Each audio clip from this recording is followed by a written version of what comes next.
Hello everyone, कैसे हो आप सभी। आई होप कि सभी लोग अच्छे होंगे। आप सबकी प्रिपरेशन भी अच्छी चल रही होगी। आप सभी का स्वागत है आपके अपने YouTube channel target of activity में।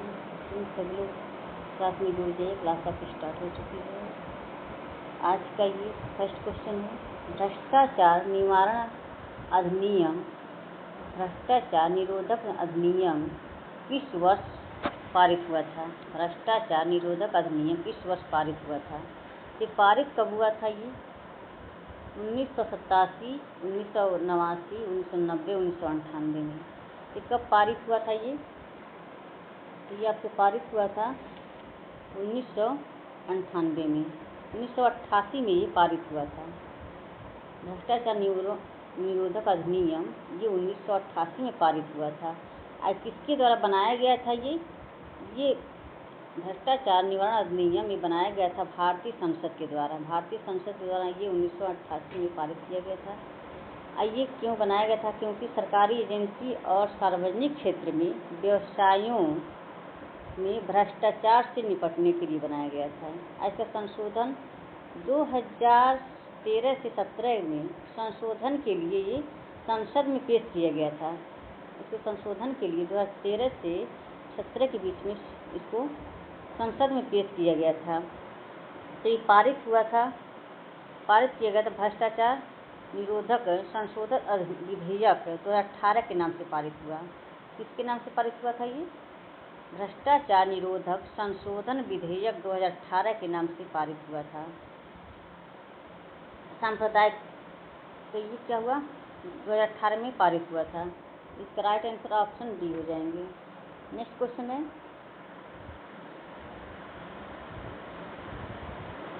फ्रेंड्स एक बार सभी लोग शेयर कर दीजिएगा क्लास को से पहली बार जुड़े हैं प्लीज़ चैनल को सब्सक्राइब कर लीजिएगा। रीजनल सोशियोलॉजी पुस्तक के लेखक कौन है। रीजनल सोशियोलॉजी पुस्तक के लेखक कौन है। रीजनल सोशियोलॉजी पुस्तक के लेखक कौन है। R.K. Mukherjee, D.P. Mukherjee, A.R. Desai, Andre Desai. इसका राइट आंसर क्या हो जाएंगे। इसका ऑप्शन ए हो जाएंगे, R.K. मुखर्जी। ऑप्शन ए हो जाएंगे।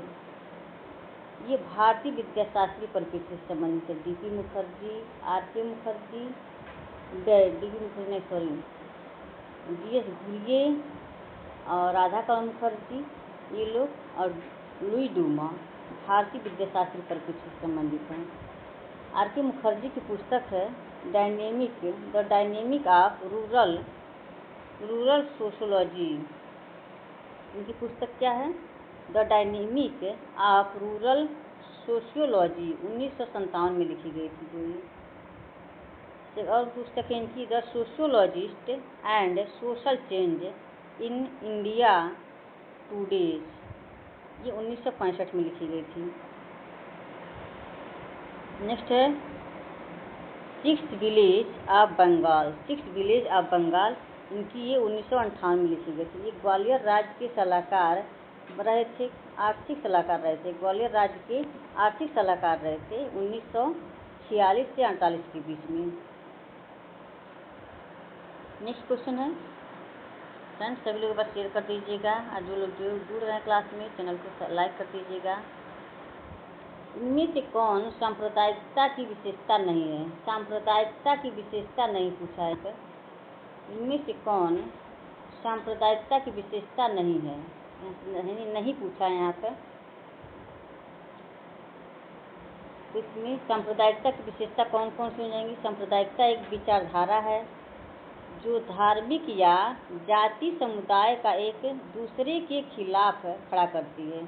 सांप्रदायिकता क्या है। सांप्रदायिकता एक विचारधारा है जो धार्मिक या जातीय समुदायों का एक दूसरे के खिलाफ खड़ा करती है।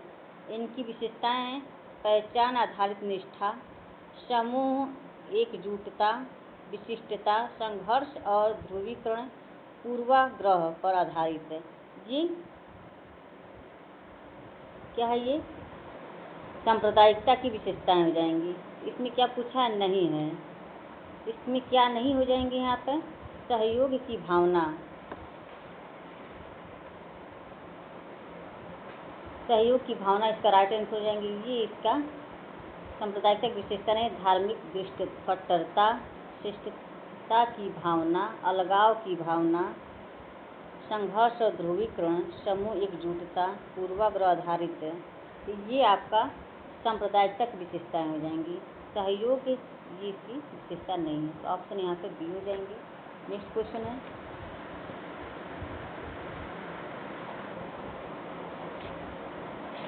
निम्नलिखित में किसने भारत में जाति व्यवस्था को खत्म करने के लिए अंतर्जातीय विवाह की सिफारिश की? निम्नलिखित में से किसने भारत में जाति व्यवस्था को खत्म करने के लिए अंतर्जातीय विवाह की सिफारिश की? पी.एच. प्रभु, M S A. Rao, B R. Ambedkar, KM. कापाड़ेकर। Bharat में जाति व्यवस्था को खत्म करने के लिए अंतर्जातीय विवाह की सिफारिश की थी। क्या हो जाएंगे इसके राइट आंसर? किसने सिफारिश की थी? ये बी.आर. अम्बेडकर। ऑप्शन सी हो जाएंगे, ऑप्शन सी। बी.आर. अम्बेडकर, इनका जन्म 14 अप्रैल 1991 में हुआ था। 14 अप्रैल 1991 में 1891 में हुआ था डॉक्टर भीमराव अम्बेडकर का जन्म। इनकी मृत्यु 6 दिसंबर 1956 को हो जाती है। 6 दिसंबर 1956 को इनकी मृत्यु हो जाती है। इनको 1990 में भारत रत्न दिया जाता है। संविधान के जन्मदाता माने जाते हैं भीमराव अम्बेडकर। इनकी पीएचडी 1921 में हुआ था। इनका संशोधन विषय था जो द प्रॉब्लम ऑफ रूपीज, इनकी ये संशोधन विषय था। 14 अक्टूबर 1956 में बौद्ध धर्म को अपनाए थे। 14 अक्टूबर 1956 में बौद्ध धर्म को अपनाए थे। आइए 1956 में इनकी मृत्यु हो जाती है। 6 दिसंबर को इनकी मृत्यु हो जाती है। 14 अक्टूबर को ही इन्होंने ये क्या कर लेते हैं, 14 अक्टूबर 1956 में ये बौद्ध धर्म को अपनाते हैं और 6 दिसंबर को इनकी मृत्यु हो जाती है। इनकी पुस्तक है द एनिहिलेशन ऑफ कास्ट, जो 1936 में लिखी गई थी। पाकिस्तान आर पार्टीशन 1945 में लिखी गई थी। हु वेयर द शूद्रा, जो 1946 में लिखी गई थी। इनकी ये पुस्तकें हैं। नेक्स्ट क्वेश्चन है,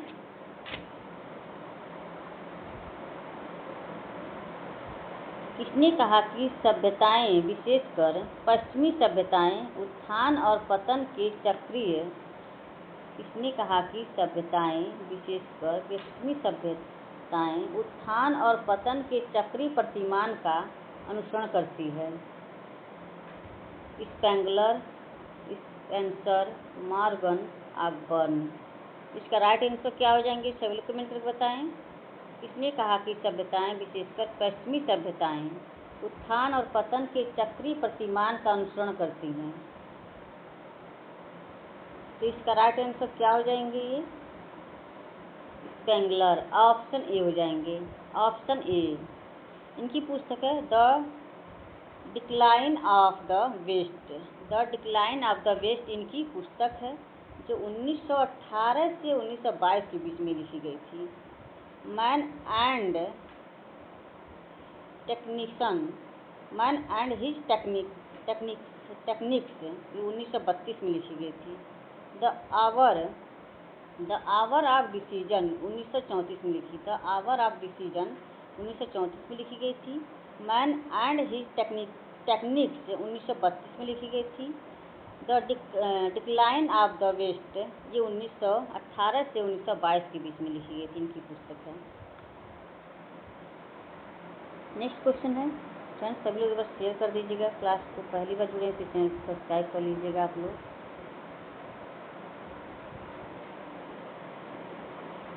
उच्च वर्ण की लड़की का विवाह निम्न वर्ण की लड़के से होना कहलाता है।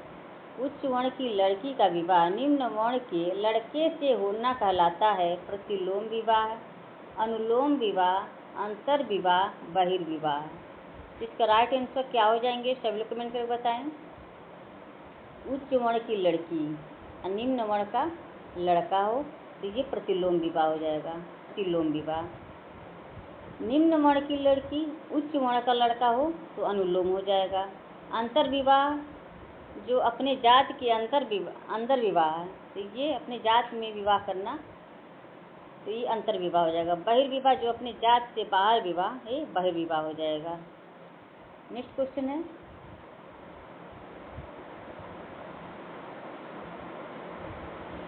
निम्न में से कौन सा कारक सामाजिक परिवर्तन लाने में सहायक है?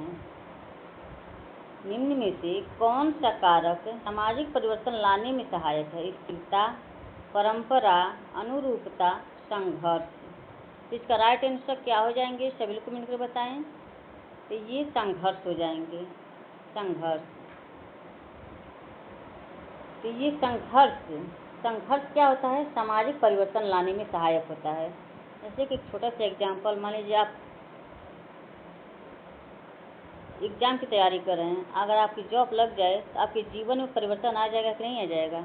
आप संघर्ष कर रहे हैं, यही हो गया कि संघर्ष, अगर हमारे समाज में संघर्ष और सहयोग दोनों होता है, ये संघर्ष और सहयोग मिलाकर के क्या होता है? सामाजिक परिवर्तन लाते हैं।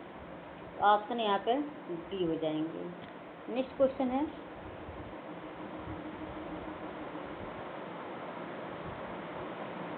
अपने मूल अर्थ में सामाजिक परिवर्तन का अर्थ सामाजिक ढांचे में परिवर्तन है, किसने कहा है?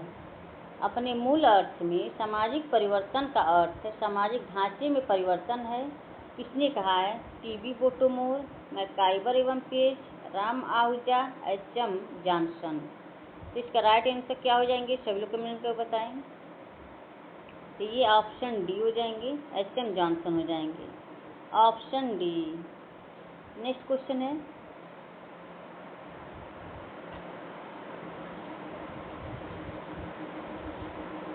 Social change in modern India पुस्तक किसने लिखी है? Social change in modern India पुस्तक किसने लिखी है? G S. Ghurye, L. Dumont, M N. Srinivas, M. Marriott. इसका राइट आंसर क्या हो जाएंगे? Social change in modern India, तो ये एम.एन. श्रीनिवास की पुस्तक हो जाएगी। संस्कृतिकरण की अवधारणा किसने दिया है? एम.एन. श्रीनिवास ने। ब्राह्मणीकरण की इन्होंने ही दिए हैं, एम.एन. श्रीनिवास की पुस्तक जी, social change in modern India. Next question है, इन्होंने रामपुरा का अध्ययन किया था। संरचनात्मक कार्यवाद से ये संबंधित रखते हैं। एम.एन. श्रीनिवास, जी.एस. घुरिये हैं, लुई डूमा विद्याशास्त्री परिप्रेक्ष्य से संबंधित हैं। नेक्स्ट क्वेश्चन है,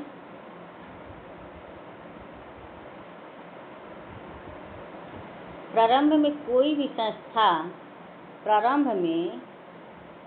संस्था एक विचार होती है, किसने कहा? प्रारंभ में कोई भी संस्था एक विचार होती है, किसने कहा? Sumner, Coser, Dahrendorf, Durkheim. इसका राइट आंसर क्या हो जाएंगे? सभी लोग कमेंट कर बताएं। प्रारंभ में कोई भी संस्था एक विचार होती है, तो इसका राइट आंसर ऑप्शन ए हो जाएंगे, समनर, ऑप्शन ए। द फाकवे जीनी की पुस्तक है, 1906 में जो लिखी गई थी, समनर की पुस्तक है। नेक्स्ट क्वेश्चन है, इनमें से कौन सी विशेषता संस्था की नहीं है? इनमें से कौन सी विशेषता संस्था की नहीं है या नहीं पूछा हुआ है? संस्था नियमों व कार्य प्रणालियों की व्यवस्था है, संस्था अमूर्त है, संस्था का अपना एक प्रतीक होता है, संस्था व्यक्तियों का एक समूह है। संस्था व्यक्तियों का एक समूह है, इसमें क्या नहीं है? इसका विशेषता कौन सा नहीं है? संस्था नियम कार्य प्रणालियों का व्यवस्था सही है। ये संस्था एक अमूर्त है, संस्था क्या है? अमूर्त है। संस्था का अपना एक प्रतीक होता है, सही है, संस्था का एक प्रतीक होता है। संस्था व्यक्तियों का एक समूह है, संस्था अपना एक प्रतीक होता है। कैसे होता है? मान लीजिए कार्ड अगर छपवाया जाए तो कह हाँ ये क्या है? शादी है। आप कहें हल्दी का रस्म हो रहा है, हाँ यहाँ फंक्शन हो रहा है, शादी है, यानी कि हल्दी का रस्म हो रहा है, मेहंदी का रस्म हो रहा है, तो ये एक प्रतीक होता है। संस्था व्यक्तियों का एक समूह है, तो ये संस्था व्यक्तियों का समूह नहीं, तो ये इसका किसका है जाएगा? ये समिति का हो जाएगा, व्यक्तियों का समूह। इसमें ऑप्शन यहाँ पर नहीं पूछा हुआ है, तो इसलिए राइट आंसर ऑप्शन डी हो जाएंगे। नेक्स्ट क्वेश्चन है फ्रेंड्स, एक बार सभी लोग शेयर कर दीजिए क्लास को। क्लास से पहली बार जुड़े प्लीज चैनल को सब्सक्राइब कर लीजिएगा।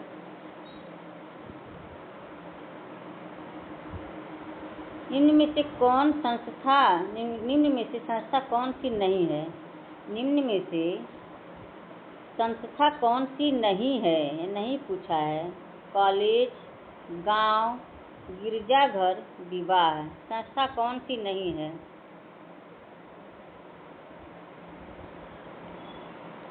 तो ये गांव हो जाएगा। गांव आपका एक समूह होता है, समुदाय होता है। ऑप्शन यहाँ पे बी हो जाएंगे। कॉलेज, गिरजाघर, विवाह, तो ये सब आपका संस्था हो जाएगी। ऑप्शन बी समुदाय है। नेक्स्ट क्वेश्चन है,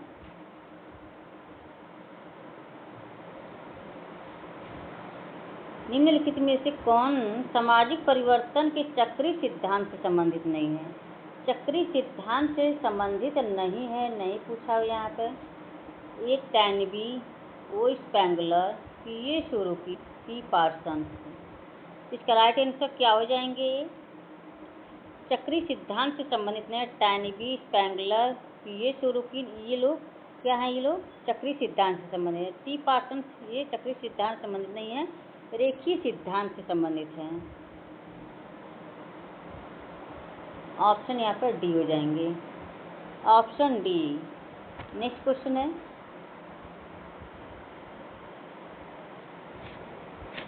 नीचे दो कथन दिए गए हैं, इनके आधार पर सही उत्तर का चयन करें। समिति व्यक्तिगत हित या कल्याण पर जोर देती है। समिति व्यक्तिगत हित या कल्याण पर जोर देती है। संस्था सामूहिक कल्याण पर जोर देती है। संस्था सामूहिक कल्याण पर जोर देती है। समिति व्यक्तिगत हित या कल्याण पर जोर देती है। ये तो सही है, संस्था सामूहिक कल्याण पर जोर देती है। ये तो सही है, संस्था सामूहिक कल्याण पर जोर देती है। इसमें ये भी सही है, संस्था सामूहिक कल्याण पर जोर देती है। तो इसमें दोनों सही हो जाएंगे। यहाँ पर ए और बी दोनों सही हो जाएंगे। ऑप्शन डी हो जाएंगे। नेक्स्ट क्वेश्चन है, इनमें से कौन समिति की विशेषता नहीं है? इनमें से कौन समिति की विशेषता नहीं है? समिति की विशेषता नहीं पूछा यहाँ पर। निश्चित उद्देश्य, अनौपचारिक संबंध, अस्थायी प्रकृति, विचारपूर्वक स्थापना। विचारपूर्वक स्थापना समिति की विशेषता है। अस्थायी प्रकृति ये भी है। निश्चित उद्देश्य होता है। अनौपचारिक संबंध अनौपचारिक नहीं होता है, ये औपचारिक होता है। इसलिए ऑप्शन बी हो जाएंगे। Right answer option B. यहाँ नहीं पूछा है, इसको आप लोग ध्यान रखिएगा। नेक्स्ट क्वेश्चन है,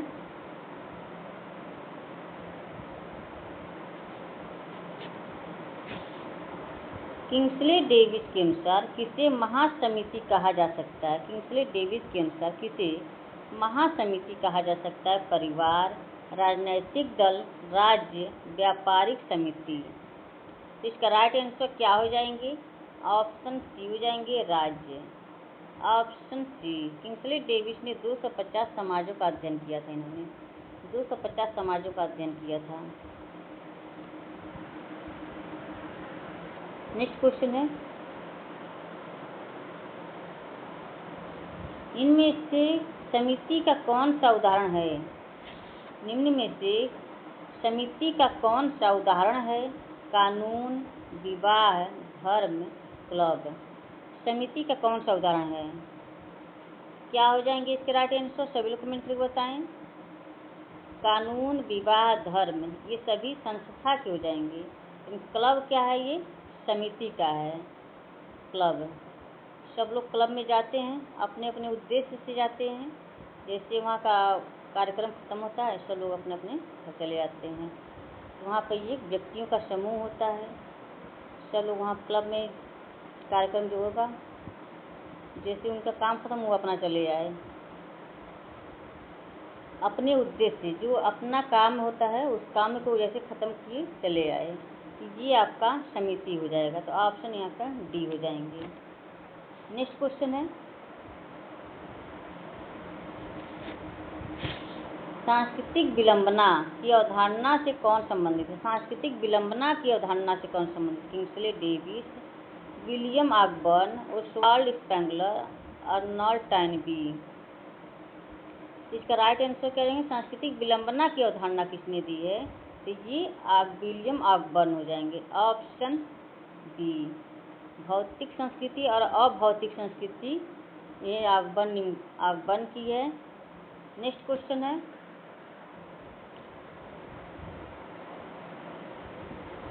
मैकाइवर एवं पेज किसे सामूहिक क्रिया की विशेषता बताने वाली कार्यप्रणाली के स्थापित स्वरूपों या शर्तों के रूप में परिभाषित करते हैं? मैकाइवर एवं पेज किसे सामूहिक क्रिया की विशेषता बताने वाली कार्यप्रणाली के स्थापित स्वरूपों या शर्तों के रूप में परिभाषित करते हैं? संस्था, समिति, मूल्य, समाजीकरण। तो इसका राइट आंसर क्या हो जाएंगे?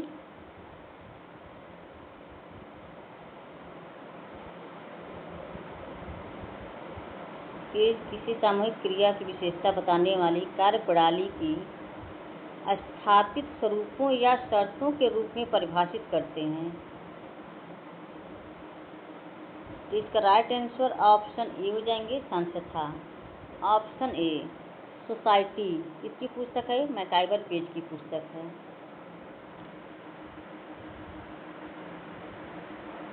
नेक्स्ट क्वेश्चन है,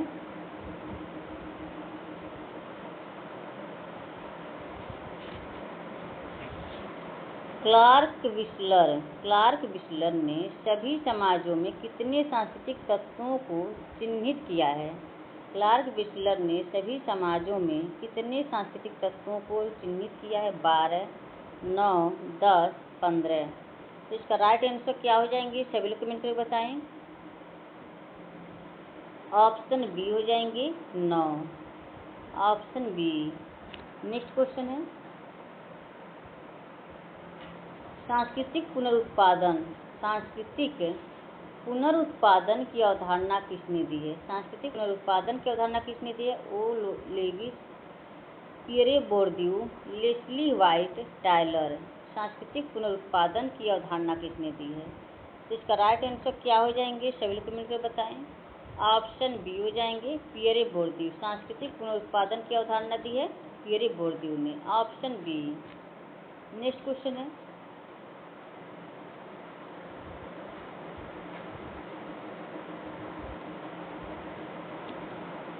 इनमें से कौन समाजशास्त्र में वैज्ञानिक अभिमुखन का समर्थन नहीं किया? इनमें से कौन समाजशास्त्र में वैज्ञानिक अभिमुखन का समर्थन नहीं किया है? Auguste Comte, Durkheim, Peter Berger, Talcott person.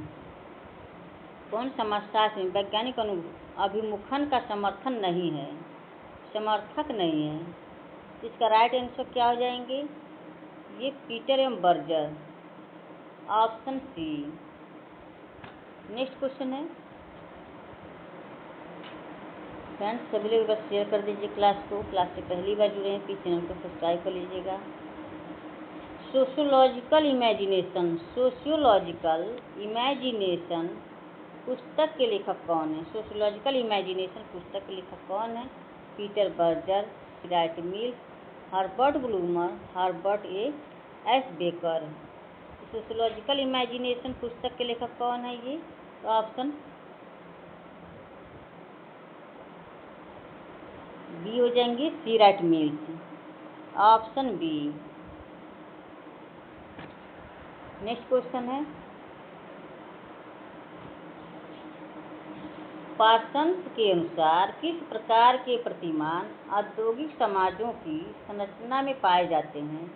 Parsons के अनुसार किस प्रकार के प्रतिमान औद्योगिक समाजों की संरचना में पाए जाते हैं?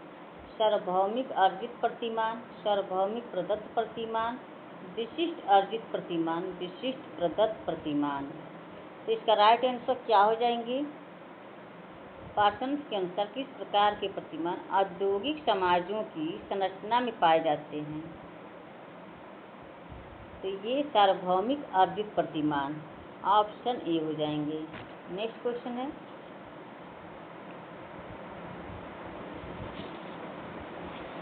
परिवार, विवाह, धर्म, शिक्षा उदाहरण है आदि इसके। सांस्कृतिक परिवर्तन, सांस्कृतिक मूल्य, संस्कृति संकुल, सांस्कृतिक विविधता। परिवार, विवाह, धर्म, शिक्षा उदाहरण है आदि इसके। उदाहरण है आदि इसके। किसके हैं ये? शिक्षा आदि इसके उदाहरण है, ऐसे होना चाहिए था। परिवार, विवाह, धर्म, शिक्षा आदि इसके उदाहरण हैं। सांस्कृतिक परिवर्तन, सांस्कृतिक मूल्य, सांस्कृतिक संकुल, सांस्कृतिक विविधता। तो क्या हो जाएंगे? तो इसमें सांस्कृतिक संकुल, ऑप्शन सी हो जाएंगे, ऑप्शन सी। नेक्स्ट क्वेश्चन है,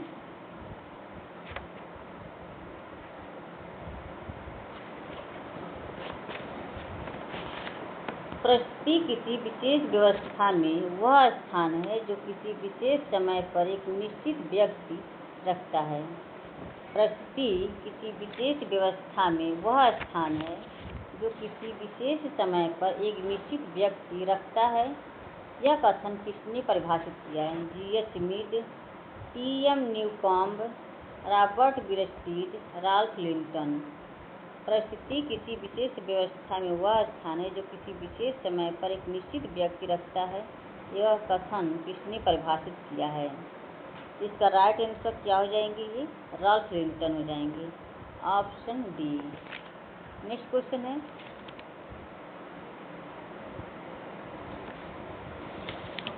प्रदत्त और अर्जित परिस्थिति का वर्गीकरण किसने किया है? प्रदत्त और अर्जित परिस्थिति का वर्गीकरण किसने किया है? Daniel Bell, Daniel Hardiman, Ralph Linton, Wilfred Pareto. इसका राइट आंसर क्या हो जाएंगे? प्रदत्त और अर्जित परिस्थिति का वर्गीकरण किसने किया है? तो इसका राइट आंसर ऑप्शन सी हो जाएंगे, Ralph Linton, option C. Next question है, किसने निम्न में से कौन सी अवधारणा के अनुसार प्रत्येक सामाजिक स्थिति में भूमिकाओं की श्रृंखला होती है? कौन सी अवधारणा के अनुसार प्रत्येक सामाजिक परिस्थिति में भूमिकाओं की श्रृंखला होती है? भूमिका समुच्चय, भूमिका निर्वाह, भूमिका बोध, वास्तविक भूमिका। इसका राइट आंसर क्या हो जाएंगे? ये भूमिका की श्रृंखला की बात की है यहाँ पर। सामाजिक परिस्थिति में भूमिकाओं की श्रृंखला होती है, तो ये भूमिका समुच्चय। ये भूमिका समुच्चय किसने दिया था? ये मर्टन ने दिए थे, मर्टन ने। तो ऑप्शन यहाँ पर ये हो जाएंगे। नेक्स्ट क्वेश्चन है,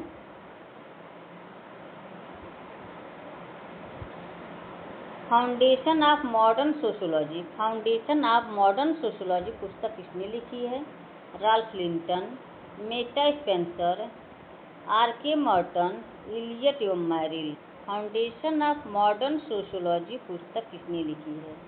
तो इसका राइट आंसर क्या हो जाएंगे? ये मेटा स्पेंसर, ऑप्शन बी।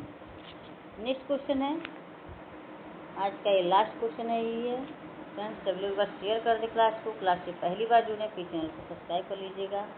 भूमिका को व्यवहार से जुड़ा हुआ सांस्कृतिक तत्व किसने कहा? भूमिका को व्यवहार से जुड़ा हुआ सांस्कृतिक तत्व किसने कहा है? H Turner, Kingsley Davis, G.H. Mead, Ralph Linton. इसका आंसर क्या हो जाएंगे? भूमिका को व्यवहार से जुड़ा हुआ सांस्कृतिक तत्व किसने कहा है? भूमिका को व्यवहार से जुड़ा हुआ सांस्कृतिक तत्व किसने कहा है? तो इसका राइट आंसर ऑप्शन बी हो जाएंगे, Kingsley Davis, option B. Friends I hope कि क्लास पसंद आई हो। क्लास से पहली बार जुड़े तो चैनल को सब्सक्राइब करिएगा और कमेंट बॉक्स में कमेंट करके अवश्य बताइएगा कि आज की क्लास कैसी लगी। आज न्यू क्वेश्चन है आपके साथ ही क्लास में। क्लास को ज़्यादा शेयर कर दीजिएगा। आप सभी से निवेदन है कि कमेंट बॉक्स में कमेंट करके अवश्य बताइएगा कि आज की क्लास कैसी लगी। Okay, bye bye, take care. इसी तरह से आप क्लास की तरफ आगे बढ़ते रहें, हंसते रहें, मुस्कुराते रहें, स्वस्थ रहें, मस्त रहें। Good night, take care, bye bye.